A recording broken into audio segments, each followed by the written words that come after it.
வணக்கம் ப்ரோ. இது ரங்கநாதன். நான் கோயம்புத்தூர்லேருந்து பேசுகிறேன். இப்போ ரீசெண்டாக உங்களோட இந்த பிரபஞ்சத்தின் ரகசிய சாவி அப்படின்ற புக்கு வந்து நான் வாங்கினேன். அது இன்னைக்கு தான் ஃபுல்லாக படித்து முடிச்சிட்டேன். இன்னைக்கு லாஸ்ட்டாக முடிச்சிட்டேன். எனக்கு ஆக்சுவலாக ஸ்டார்டிங்கில் உங்களோட புக்கை படிக்க ஆரம்பிக்கும் போதே எனக்கு உண்மையிலே ஒரு பெரிய நம்பிக்கை வந்தது. அப்பயே நான் உங்கள்ட்ட வந்து என்னோட கருத்தை வந்து ஃபீட்பேக்கை குடுக்கணும் அப்படி சொல்லி நெனச்சேன். இருந்தாலும் அந்த ஃபர்ஸ்ட்டு சாப்டரு, செகண்ட் சாப்டர் அதெல்லாம் போகும்போது, எனக்கு நான் டு பி ஃப்ராங்க் இன்னொன்னு சொல்றேன். நான் நெறைய புக்ஸ் எல்லாம் படிப்பேன். ஆ எனக்கு முக்கியமா நெறைய பிடிச்சது பார்த்தீங்கன்னா, நெப்போலியன் ஹில்.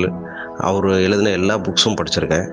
அது மாரி நெறைய ஆ சுய முன்னேற்ற புத்தகங்கள், பிஸ்னஸ் சம்மந்தமான புக்ஸு எல்லாமே படிச்சிருக்கேன். நெறைய புக்ஸு எப்படியும் மந்த்லி ஒரு 2 புக்ஸாவது படிப்பேன். ஸோ இது வந்து எனக்கு ஹேபிட்டா இருக்கு. சில புக்ஸ் வந்து நான் படிக்கும்போது சிலது ஈர்ப்பா இருக்கும். சிலது என்னன்னா, ஸ்டார்ட்டிங்கில வந்து நெறைய எக்ஸாகுரேட் பண்ணி சொல்லுவாங்க. பட் போக போக பார்த்தீங்கன்னா, ஒரு நம்பிக்கை இல்லாத மாரி போயிரும். ஆ ஸோ அந்த மாரி நான் என்னன்னா, முதல்ல படிச்சு முடிச்சுருவோம். இதில என்ன இருக்குன்னு தெரிஞ்சுட்டு டோட்டலா ஃபீட்பேக் குடுக்கலாம்னு நெனச்சேன். உண்மையிலேயே இப்ப மனசார சொல்றேன். Really amazing.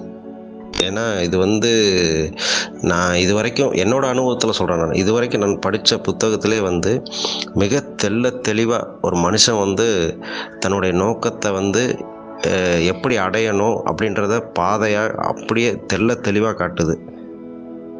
என்னுடைய லட்சியம் வந்து மிக உயர்ந்த லட்சியம். இது வந்து நானு இந்த பயிற்சிகள்லாம் எடுக்கறக்கு முன்னாடி இருந்தே எனக்கு அது வந்து மனசுல வந்து பதிஞ்சிருச்சு. மிக உயர்ந்த லட்சியமா இருந்தாலுமே, ஆனா எனக்கு ஒரு சந்தேகம் இருந்துட்டே இருந்தது. ஆனா இப்ப இருக்கிற நிலைக்கும், நான் சென்று போக வேண்டிய இடத்துக்கும் பார்த்தீங்கன்னா, மிகப்பெரிய தூரம் இருக்கிறத அப்பப்போ உணர்ந்துகிட்டே இருந்தேன்.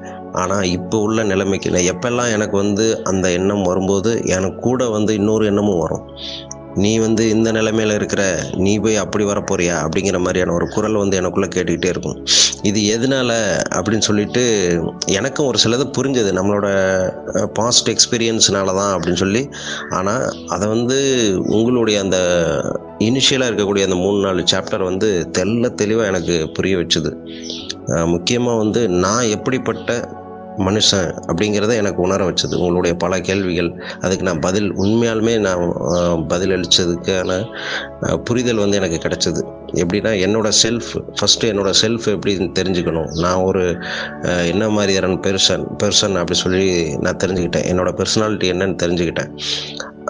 முதல்ல பார்த்தீங்கன்னா, என்னோட பெர்சனாலிட்டி என்னன்னு தெரிஞ்சதுக்கப்புறம், எனக்கு வந்து முதல்ல ஒரு இன்ஃபீரியாரிட்டி காம்ப்ளெக்ஸ் இருக்கும். ஓ! அவங்கள மாரி நம்ம இல்லையே அப்படிங்கிற மாரி. அதனால தான் நமக்கு வந்து ஒரு வெற்றி தடைபட்டுட்டே இருக்கு அப்படிங்கிற மாரியான ஒரு தாழ்வு மனப்பான்மை இருந்தது. அ ஆனா, அது எதனால அப்படி வருது? அதெல்லாம் ஒண்ணுமே இல்ல அப்படிங்கிறத வந்து நானு இந்த உங்களுடைய அந்த சாப்டர்கள் மூலமா மிக தெளிவா புரிஞ்சுக்கிட்டேன் நானு. எனக்கு டவுட்டே இல்லாம கிளியர் ஆயிருச்சு. அதுக்கப்புறம் அப்படியே முன்னோக்கி ஒவ்வொரு சாப்டரா போக நானு ஆக்சுவலா மைண்ட் எக்ஸ்பான்ஷன் அப்படின்றத வந்து நான் வந்து என்னோட புரிதல்ல எப்படி நெனச்சிருந்தேன்னா, நெறைய நாலேட்ஜ வந்து கேதர் பண்றது தான் மைண்ட் எக்ஸ்பான்ஷன். அதாவது புக்ஸ் படிக்கிறது, நெறைய தெரிஞ்சுக்கிறது, நெறைய விஷயங்கள தெரிஞ்சுக்கிறதுனால நமக்கு வந்து மைண்ட் எக்ஸ்பாண்ட் ஆகும் அப்படின்னு நெனச்சுட்டு இருந்தேன். ஆனா என்னோட மைண்ட் எக்ஸ்பாண்ட் ஆகல. அது வந்து உண்மையான மைண்ட் எக்ஸ்பான்ஷன் இல்ல அப்படிங்கிறத நான் இதில புரிஞ்சுக்கிட்டேன். உண்மையான மைண்ட் எக்ஸ்பான்ஷன் என்ன அப்படிங்கிறத ஒரு புரிதல் மூலமா நான் வந்து தெளிவா உணர்ந்துட்டேன் நானு. எனக்கு அந்த கேள்வி, இந்த இலக்கு வந்து நமக்கு உண்மையிலேயே நம்மளோடதா? அப்படிங்கிறத ஒரு கேள்வி எப்பயுமே இருந்துகிட்டே இருந்தது. அதுக்கு வந்து உங்களுடைய அந்த 7வது ரகசிய சாவி அப்படின்ற அந்த சாப்டர் வந்து எனக்கு தெளிவா எனக்கு வந்து விளக்கிருச்சு. அதுல வந்து நீங்க நம்மளோட இலக்கு வந்து உண்மையிலேயே வந்து நமக்கு அந்த இலக்கு வந்து உண்மையானதா? அது எதுக்கு நம்ம வந்து நமக்குள்ள இருக்குது அப்படிங்கிறத வந்து உணர்த்துறதுக்காக நீங்க அந்த சாப்டர்ல கேள்விலாம் கேட்டிருந்தீங்க. அந்த கேள்விக்கு நான் பதிலளிக்கிறதுக்கு பார்த்தீங்கன்னா, கிட்டத்தட்ட ஒரு 3 ஹவர்ஸ் நான் எடுத்துக்கிட்டேன். நான் வந்து அத ஸ்டார்ட் பண்ணும்போது ஒரு ஒரு மெடிடேஷன் ஒரு 15 மினிட்ஸ் ஒரு மெடிடேஷன் பண்ணிட்டு, ஒரு அமைதியான சூழ்நிலை. எங்க வீட்ல யாருமே இல்ல. நான் ஒரு தனி ரூம்ல உட்காந்து, காலையில ஒரு 9:45க்கு தியானம்லாம் பண்ணிட்டு உட்காந்து எழுத ஆரம்பிச்சேன். ஆ ஆனா நான் அது முடிக்கும்போது பார்த்தீங்கன்னா, கிட்டத்தட்ட மணி 1:20.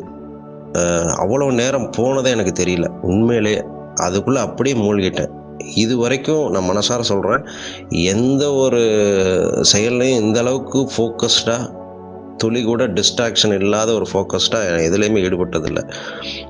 அதில் ஈடுபட்டு அதில் கிடைச்ச பதில் பார்த்திங்கன்னா உண்மையிலே எனக்குள்ளே இருக்கிறத வெளிக்கொண்டு வந்திருந்தது. எனக்கு வந்து தெளிவாக புரிஞ்சது, நம்மளோட இலக்கு வந்து உண்மையிலேயே நம்மளோடது தான், அது நம்மளோட சுயம் சார்ந்தது தான், அதை வந்து நம்ம மூலமாக பிரபஞ்சம் வந்து நடத்த விரும்புது அப்படிங்கிறத வந்து நான் புரிஞ்சுக்கிட்டேன் நான். இந்த சாப்டர் படித்து கிட்டத்தட்ட ஒரு 3 நாளைக்கு முன்னாடி படித்தது. ஆனால் அந்த 3 நாள் இப்போ லாஸ்ட்டு 3 டேஸில் பார்த்திங்கன்னா என்னுடைய அணுகுமுறை எல்லாமே, என்னுடைய தொழில் வாழ்க்கையில் என்னுடைய அணுகுமுறை, என்னோடய பர்சனல் லைஃப்பில் நான் வந்து டெய்லி ஃபேஸ் பண்ணுற அந்த ப்ராப்ளம் சால்விங்கில் என்னோடய அணுகுமுறை வந்து என்னோடய முயற்சி இல்லாமலேயே பயங்கரமாக இம்ப்ரூவ் ஆகிருக்கு.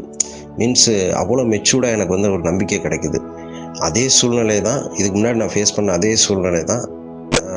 ஆனால் இப்போ வந்து எனக்கு ரொம்ப ரொம்ப சின்னதாக தெரியுது. இன்னொன்று, அதோட அணுகுமுறையே டிஃப்ரெண்ட்டாக இருக்குது. அதாவது மல்டிபிள் பர்சனாலிட்டி மாதிரி. இப்போ நான் வந்து அதை அணுகிற மாதிரி எனக்கு தெரியல, வேறு யாரோ எனக்குள்ளே இருந்து அதை வந்து ஃபேஸ் பண்ணுற மாதிரியான ஒரு ஃபீல் ஆகுது. ஸோ நான் உண்மையிலே வந்து ஒரு பிரபஞ்சத்தோட இணை படைப்பாளியாக நான் மாறிட்டேன் அப்படிங்கிறத வந்து நான் உண்மையிலே ஃபீல் ஆகிறேன். இப்போ இந்த புக்கு இப்போ படித்து முடிக்கும்போது லாஸ்ட் சாப்டர் எல்லாத்தையும் முடித்து இந்த புக்கை மூடும்போது பார்த்திங்கன்னா இந்த பிரபஞ்சத்தோட நம்ம ஒன்றா கலந்துட்ட மாதிரியான ஒரு ஃபீல் உண்மையிலே எனக்கு ஏற்பட்டுச்சு. அதாவது இந்த பிரபஞ்சம் வேறு, நம்ம வேறு இல்லை. நமக்கு இருக்கக்கூடிய இந்த நோக்கம் வந்து, அதாவது நம்மளாம் சேர்த்து வச்சுக்கிட்ட நோக்கம் இல்லை, சில ஆழமான நோக்கங்கள் வந்து பிரபஞ்சத்தோட வெளிப்பாடு அப்படிங்கிறத வந்து இதை நான் உணர்வுபூர்வமாக நான் உணர்ந்துட்டேன். உணர்வுபூர்வமாக தான் சொல்ல முடியுது, பட் இதை வார்த்தையால் எக்ஸ்பிளைன் பண்ண முடியல. அந்த ஒரு ஃபீலை வந்து இந்த புக்கு எனக்கு உருவாக்கியிருக்கு. உங்களோட அந்த ஆற்றல் மையங்களுக்கான பயிற்சி, மனதுக்கான பயிற்சி, அதுக்கப்புறம் அந்த மேனிஃபெஸ்டேஷன் பயிற்சி, அதை வந்து நீங்கள் கொடுத்த அந்த ஆடியோவெல்லாம் இன்னும் வச்சு நான் பண்ணிகிட்ருக்கேன். ஆனால் இதை வந்து என்னென்னா, நான் ரெகுலராக பண்ணுறதில்ல, அவ்வப்போது பண்ணிகிட்ருக்கிறேன். ஆனால் அதுக்கே ஓரளவுக்கு பலன் கிடைக்குது. இனிமேல் வந்து நான் இப்போ வந்து ஒரு புரிதலோடு அது எல்லாம் எதுக்கு, அது என்ன செய்யுது அப்படிங்கிற புரிதல் வந்து இதன் மூலமாக நான் ஏற்பட்டிருக்கு. அதை நான் ரெகுலராக இனிமேல் நான் பண்ணுவேன். இந்த புக்கு வந்து ஒரு சாதாரண புக்குன்னா என்னால் எடுத்துக்க முடியல. ஏன்னா இதில் வந்து அவ்வளோ விஷயங்கள் இருக்குது. இதை இந்த ஒரு உரையில் சொல்லிட முடியாது என்னோடய ஃபீட்பேக்கை. அவ்வளோ பெரிய விஷயங்கள்லாம் இருக்குது.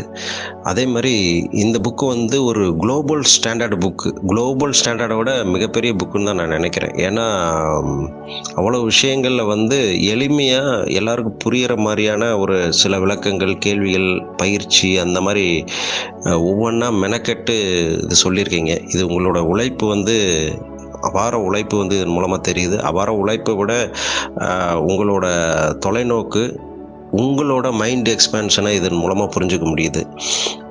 பிரபஞ்ச அளவுக்கு நீங்கள் சிந்திச்சிருக்கீங்க.